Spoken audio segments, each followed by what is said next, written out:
Hello, welcome to the land of Kekiak. My name is Laurel. Today is a prep and chat video. Find something to keep your hands busy and let's dive into a few topics that have come up this week. So I'll share with you what I'm prepping today, a few things I've been working on and that are currently in the Etsy shop or soon to be, a question I have from a viewer, and some plans I'm kicking around for the writing class I'm teaching at Co-op next year. Okay, so my prep job for today is flashcards. So these are flashcards for the revised McGuffey's first reader, and I need to prep them for Bo. I think he's only got about 9 lessons left in the primer, and then I was like, oh, I'll be needing to have these anyways. But I've also started tutoring twice a week a little girl, a second grader, and she's in the first reader. And so I was like, I might as well get these done now because then I can use them with her too when she comes over. So tedious cutting. I started yesterday. This is gonna take me a few days. I'll do this in a couple sessions, but I kind of like to have prep time where I'm doing something kind of menial like that because it just lets me, I still feel productive, but like it's letting other things be, worked on upstairs. So I'll start with my viewer question first, since that's the most interesting one to me anyways. Okay, so one of you said you have like a 6 to 7 year old, so I'm thinking like a first grader. I'm thinking like my Bo is a first grader, and who is, you're feeling a little uneasy about math.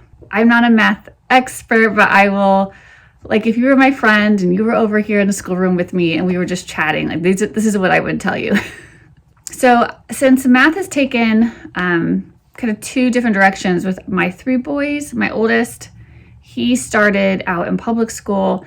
And so when he came home, math has always been a struggle because I just realized he had so many holes, but I had to figure out what were those holes and like, what had he been taught and what had he not been taught and what had, he just missed and didn't understand. And it's been such a more complicated task.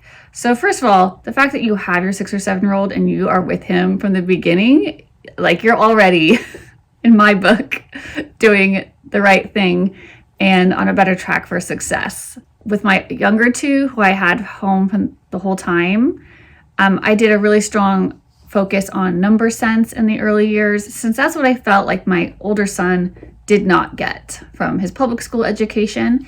And I think part of that is just that in a classroom, the teacher just has to like, they're required to present this information, like all this information in a year, whether the kids are getting it or not, like they have to present it, right? And so the kids are just being pushed all year. Like you're getting a new worksheet every day, whether or not you understood the last one, right? So the great advantage of homeschool is that we're keeping eyes on stuff. We know what they've been taught. We know what's been presented to them. And then if they're not getting it, we can stop and pause there. So part of what I love about notebooking for school is that, like, I don't like math workbooks as much and stuff because there's just only so many pages, and then like if they don't get something or if they're having a hard time with something, there's not like extra practice or whatever to do, and they've already used that page. So I really like to work from a book. I do like to have a core curriculum that we're following, like a math book.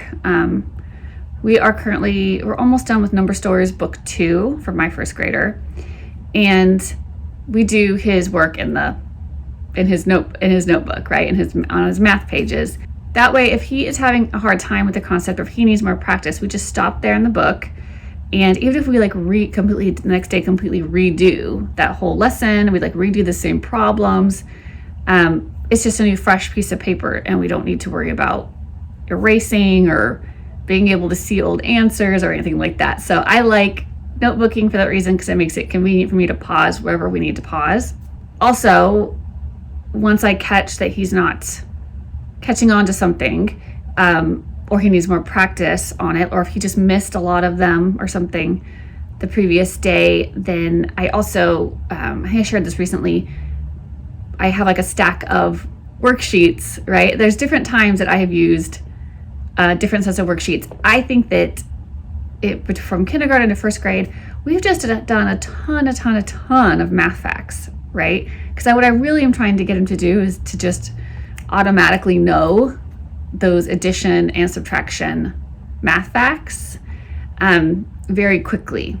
So that will help free up mental energy later if he just knows those answers and doesn't have to figure out what 8 minus 5 is.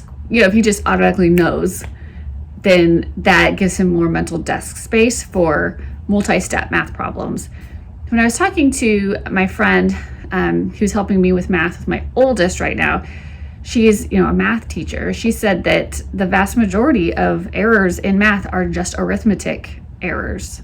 So the Robinson curriculum, which I've shared about before, they don't even recommend anything but math facts and then when they have those mastered, then they start into Section 5.4, whenever that is. So I've had it in my head for a while now to just really focus on math facts. That being said, it just can take, it's not like you show them one time and they have them memorized. It just takes a lot of repetition. So how do you do that without boring them to absolute tears? So we have math games, math fact, math games. I did a lot of number sense activities, in kindergarten and even preschool with him. We did a lot of matching flashcards, like answers with the equation, in just small amounts, and you build up from there. I didn't really start using a curriculum with him until I think kindergarten. Was that when we started Number Stories Book 1? But we went really nice and slow. So I think nice and slow, pause where you need to pause, really focus on math fact mastery. I want them to have those quickly top of mind, and see what are they learning in first grade. So they've got addition and subtraction, maybe some place value. What else have we covered? We've covered a little bit of coins, how much a penny, a dime, a quarter, a nickel, and adding those up, adding multiple numbers together, 3 or 4 digits, subtracting and adding in 20s. I've practiced adding 10s. So I haven't always stuck like I said, I've used a mix of Number Stories Book 2. We're going through that, and then I pause and I will do little sections of worksheets for a concept that seems like it needs more practice. And math facts is one of those. They present math facts in curriculum, but there's not nearly enough practice within a math book or a math workbook, in my opinion, to get the kids to have those mastered and memorized, or at least very quickly calculated. So I feel free to pause and do a whole bunch of math fact works and games and stuff like that. The other thing that's really helpful for us is a routine, a little math routine. So we usually have some sort of little warm up, and then the lesson. And the warm up is usually some sort of game. So it's kind of varied at different times. We have our no prep math games. I've shared those before. I'll link them. And then we have our treasure math little game. It's like a board game, right? But it's all practicing math facts. And then we'll maybe have the lessons. So the lessons from the math book, of course, they incorporate word problems, and so that's a little change in thinking. But the warm up, I like to be just straight math facts. 2 plus 3 or 15 minus 12 or whatever set you're on. So start out small and then gradually add in more as they've mastered, the previous set.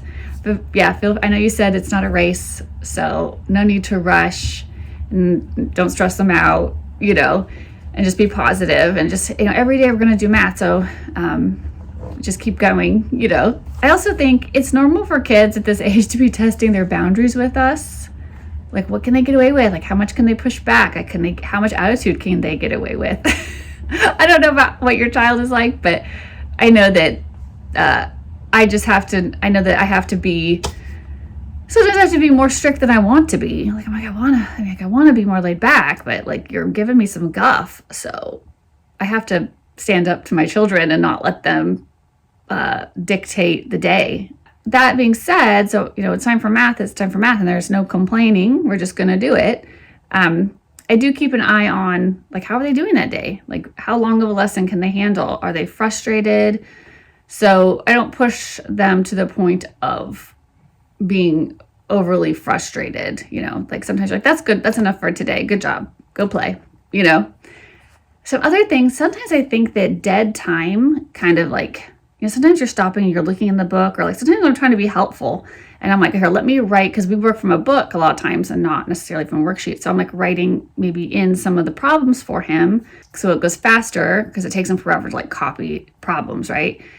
But I can lose him when he is standing there waiting for me to get something ready. So I will often have him read me the questions, like read it to me. And he likes that because it kind of makes him feel like he's in control, like he's reading to me and I'm writing what he says.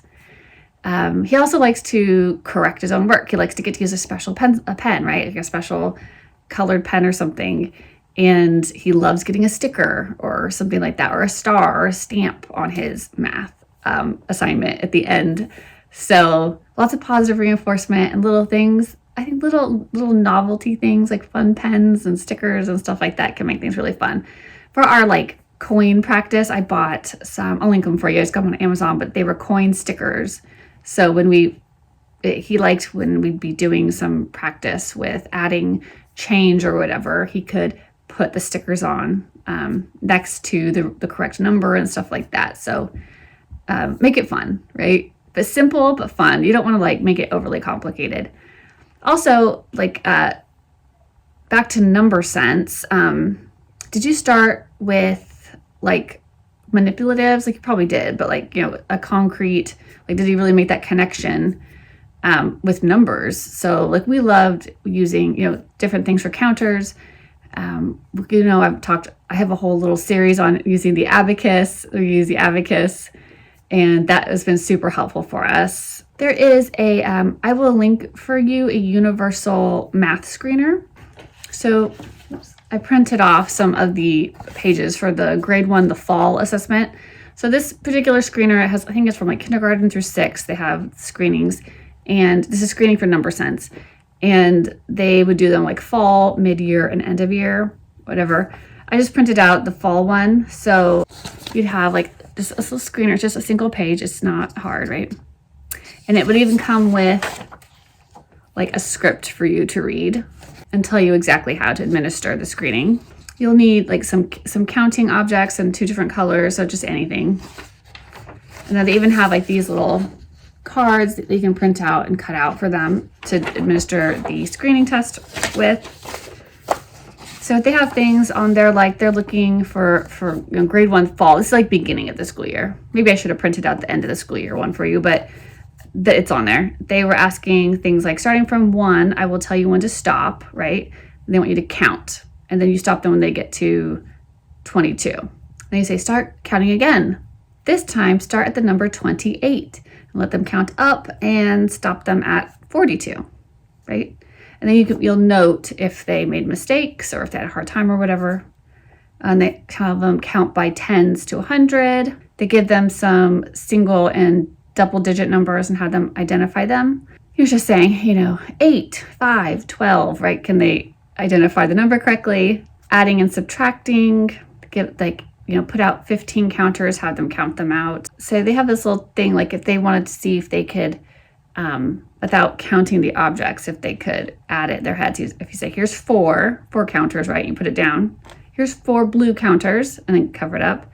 And here's 3 red counters, cover it up. How many counters do I have altogether? And then they'd have to be 4 plus 3 is 7. Could they do that mental math? So stuff like that. So it's got a simple screener for you. This might just help you find holes in their number sense that you're like, I see that I still need to work more on mental math or adding or subtracting or number names. And if you feel like they, had everything down for grade 1, you could even try the grade 2 and see if they were doing okay with that. But yeah, if you were looking for some way to kind of assess them and get an idea of what they needed to practice more, something like a screener might be helpful. And also just remember that when their brains are ready and if they want to learn, they can. So I find comfort. That's something I tell myself personally, like there's plenty of time for them to like go back over this information. And when their brains are ready and when they're receptive to it, if they are motivated, they can learn very quickly. I almost think it doesn't matter what curriculum you use, kind of, if you're with the kind of approach I have to math. I've used multiple different curriculums. And the ones I thought were really cool, like Right Start, it was too busy for me. It was too time consuming on my side. I had to sit there. Although that is a good one if you want a strong number sense foundation. I landed on Number Stories, and the Study Arithmetics series, which is an older vintage math series, has been my favorite so far. But just feel free to stop and like sit with a concept as long as needed. And you can always come back to it. Like sometimes, we might sit with something for a while, but like, it kind of gets tedious. So we may move on a little bit and come back to that later. So most curriculums are going to like kind of spiral anyways, right? And also I would say, don't take summers off. We school year round, although we do lighten up a bit in the summer. But yeah, I would, if you're a little concerned, have them do a little something every day to keep that going. There's some fun games too that we play, so you trick them into doing math. They don't even know they're doing it. Like we love that game, Shut the Box. And I just kept it in the dining room and we would play it like after lunch or dinner or whatever. So they don't even know that they're doing math. And then, what was this? There was a card game. My mom said she taught all of us kids how to like count and add. We'd play some card game, like something called 15. I can't remember, but it was like, you were putting things together that totaled up 15. And she's like, that's how we taught you guys all how to add. Okay, so just some new stuff I've been working on. So I've been working on lesson plans for the Berean Builder books. You can see I've got like a couple right here because I'm still working on those ones. So I did get Science in the Atomic Age in the shop and Discovering Design with Earth Science. It has some little guidance in here for me. And it looks like this. So there's a page for every chapter. There's 16 chapters. Basically, it's a way the kids can look every day and see what they're supposed to be reading, what comprehension checks they're doing, what experiments they're doing. And then there's a place for them to record when they did it, and a place for you to put your grades in. So I like to give I don't like to base grades just on the tests. I like to give some points for the comprehension checks and the experiments and stuff. So I give notes on how I give points for that stuff, but of course, you wouldn't have to. And of course, there's a spot for the test. And then the last page in there. And then I also have like a grading sheet. So you could put everything in at the end and calculate their grade all in one place for their records. So I'm going to be working more actually on the biology lesson plans today. And speaking of next year and like grading and stuff, I created these and I'm going to put these in my binder. I don't know. I'm considering, because Everett's going into high school next year, and I'm kind of considering changing, since I have to do grades for him now. I've always just kept my lesson plans like a weekly, you guys have seen my planning videos, right? But I'm thinking since I have to do grades, I might need spreadsheets or something to keep them all together. So I'll show you some of the pages. There's more than this in the product, but these are the ones I printed out.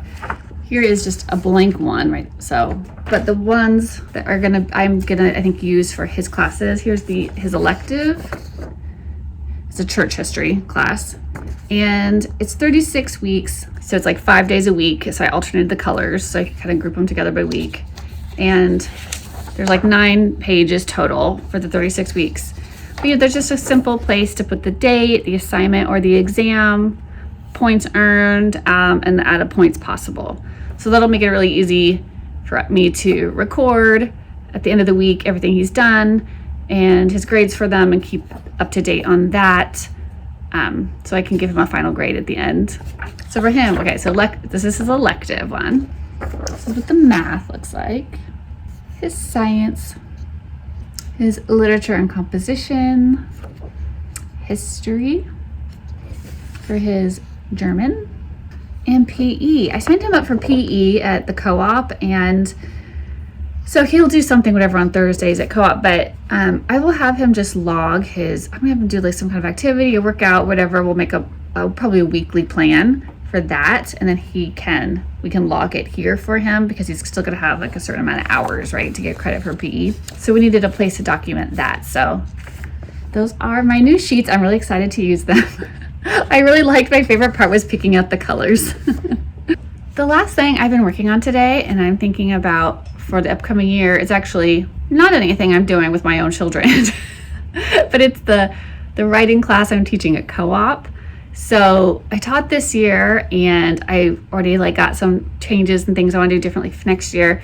So I printed out the Blending Literature with Writing Guide from the Write Journey. We did literary analysis essays this year, but I let the kids pick their own books and stuff.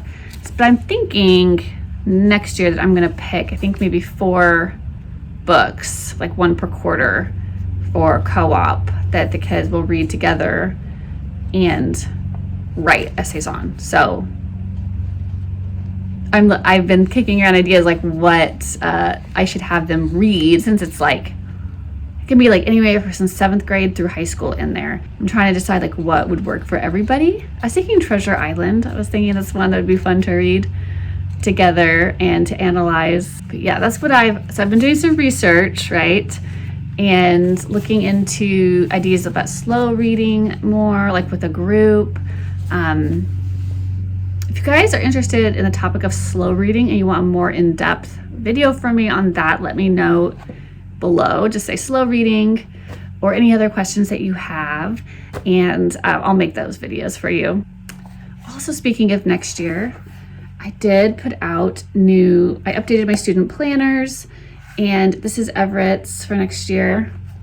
I found it just the other day, and so he loves Bigfoot. So if you see, I gave multiple cover options.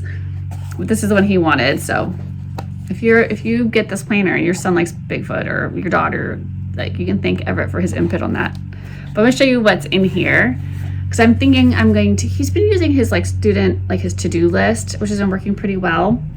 But I thought I might give him a planner next year, and it's just got student information and a spot for us to record his final grades. I've got curriculum pages. Right, so semester, I decided to turn this into semester 1, semester 2. There's a little, my bookshelf, so he can color in a book every time he reads one if he wants. A book log. And then I actually gave him a bunch of assignment log pages. There's a bunch of these in here, so you can write stuff down, and you can print. I think I have 7 pages in there, but you can print more if you want more for your kid. And then each month it looks like this. It starts out like this. So there's a month calendar and notes to self. So I like to give you guys undated planners so that you can use them for year after year. You don't have to buy a new one every year. And so they'll fill in their own dates, any notes, right? And then there's 4 planning weeks in each monthly section. Sometimes it's just helpful for them to see their whole week in one spot like that. They can use this to record what they're gonna do or what they did do, and then I can use it to record into my grading spreadsheets that I showed you earlier. We'll see how it goes this year. But that's all it is. It's 12 months. So we school year round, so I gave them a whole 12 months in there. Looks like that. Okay, I gotta get back to prep. Happy homeschooling.